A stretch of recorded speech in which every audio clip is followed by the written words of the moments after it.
The starting point for talking about the Hellenistic world is with two vocabulary words. The words Hellenic and Hellenistic. It's kind of interesting the way that languages work sometimes. We've been saying quite a bit over the last couple of weeks about ancient Greek culture, ancient Greek society.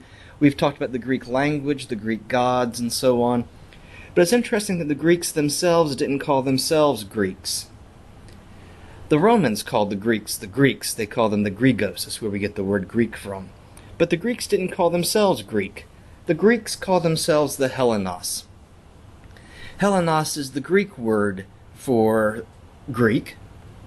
And so the word Hellenos is just a fancy way. Now we're back to these words Hellenic and Hellenistic. The word Hellenic is just a fancy way of saying Greek.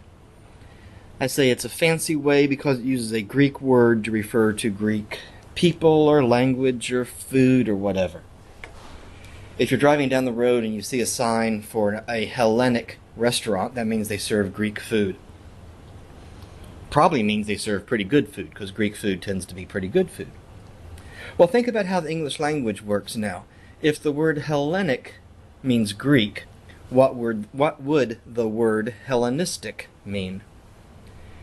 Well, the word Hellenistic means Greek-like the Greek stuff, Greek-ish, maybe, influenced by the Greeks, be another way to put it. The word Hellenistic is going to refer to people who aren't themselves Greek, who don't have a Greek family name, who don't have Greek DNA, who are not biologically Greek, but who've adopted the Greek way of life, who've adopted Greek culture. And by Greek here, essentially I mean the Athenian way of life. I'm being a little bit broad there, but not too broad, I don't think. Essentially the Athenian way of life.